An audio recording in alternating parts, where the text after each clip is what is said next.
God gave you a brain and wants you to use it.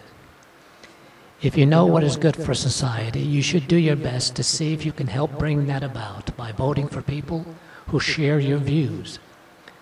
And the Bible gives you the guidelines for what is good for society. For instance, the parable of the talents. The master gave each of his stewards a responsibility. The ones who worked hard were rewarded. The slothful ones who did nothing were punished. That tells us that we should try to put into place a government that rewards hard work rather than one that rewards everybody equally, regardless if they worked or not. That's the difference between capitalism and socialism. And that's why the communists tried to get rid of religion, because they knew it taught individual responsibility. And because the people of the United States supported the idea of rugged individualism and individual responsibility, our nation led the world in just about every field of endeavor in the 20th century.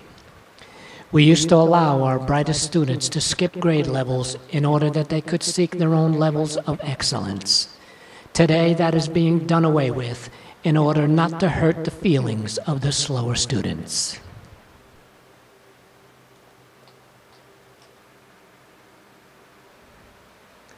Oh yes, what a tragedy that we should have to give up some of the fruits of our labors to those who seek to help the poor and the needy.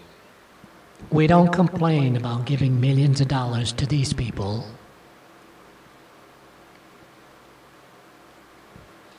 To do what?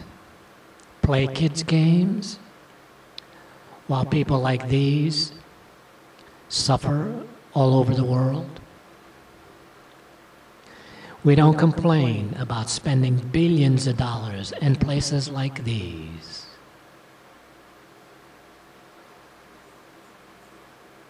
Money which could have fed, clothed, and provided medicine for every needy person who ever lived. But we're going to complain about that $10 check that we send to our missionary foundations.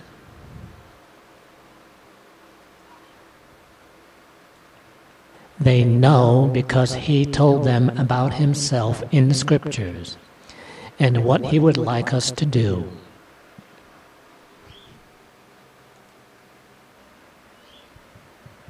This is a myth that has been promoted by biblical critics for years. You'll notice no verse is referenced. And why do you think that is? Well, it's because there is no such verse, there is no such teaching. In the few instances of demonic possession that are mentioned in the Bible, nowhere does it state that it is a result of sickness, illness, or disease.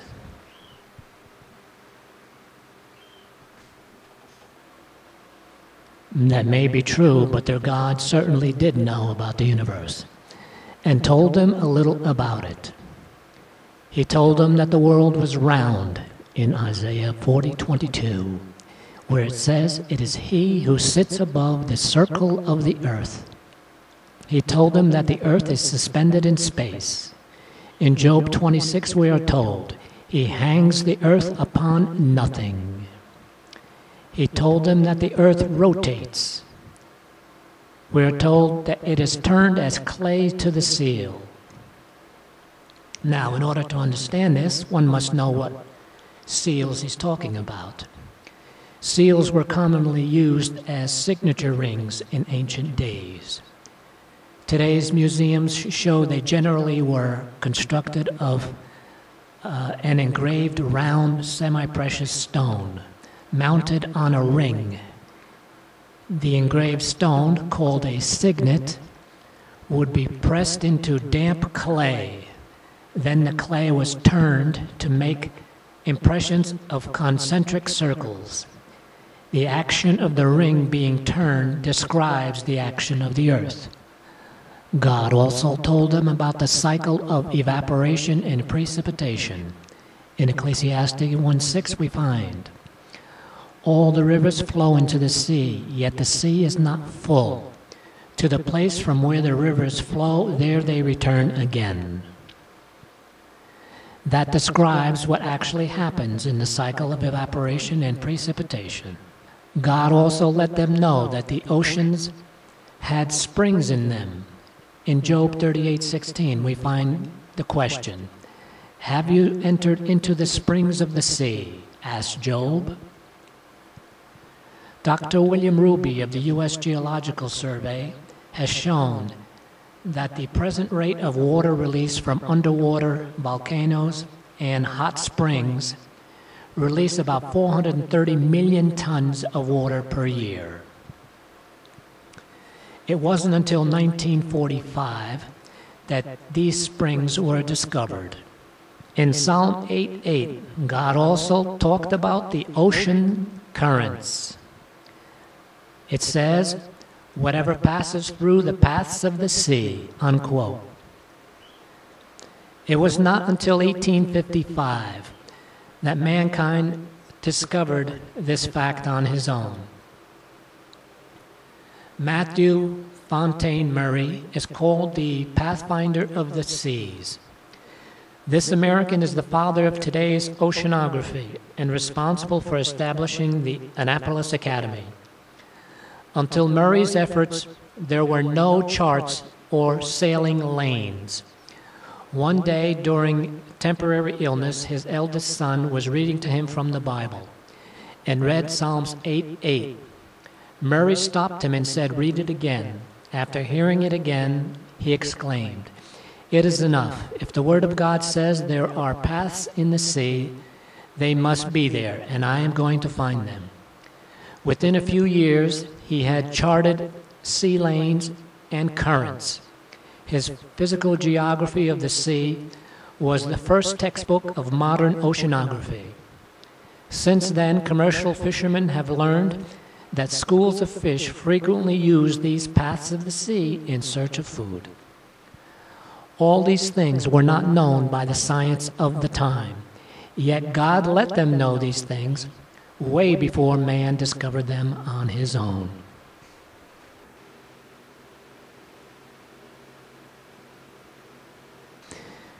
Indeed, the Bible sure does, because those who criticize it do not like what God has to say about them and the way that they are living. And many think they know better than God what is good for them and what is not. And many others just don't bother to think at all about who they are and where they came from. Our fine-tuned universe screams out to them of their Creator, and they just ignore it all. Oh, really? And where is this source of revelation that indicates this? You notice the producer of the video has provided no such answer for that.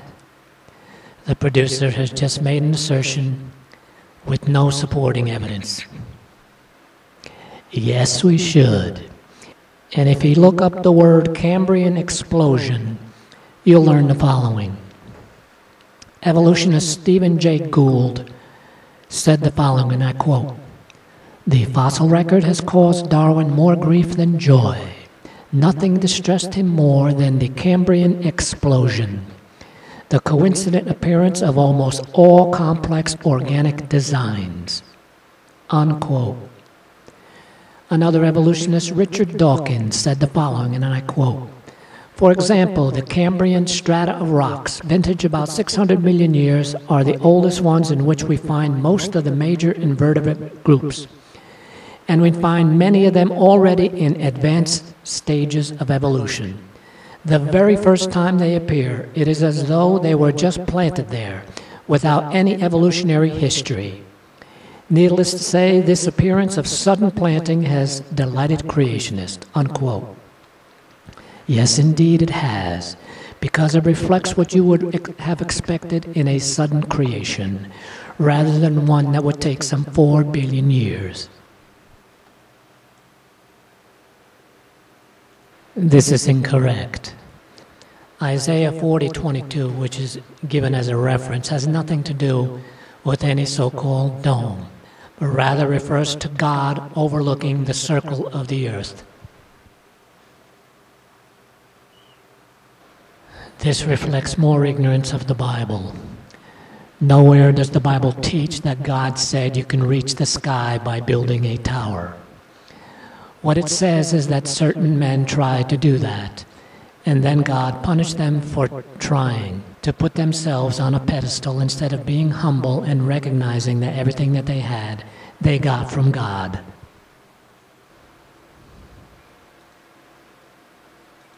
That is a fallacious inference. The biblical references mentioned do not teach that the sun revolves around the earth at all. It is speaking in relative terminology. What you see here in front of you now is a timetable of sunrises and sunsets. This is put out by the U.S. Naval Observatory.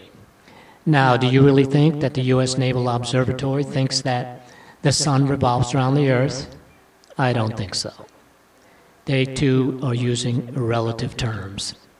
In the final analysis, it is evident that Deistpaladin wants to be numbered with deists like Thomas Paine.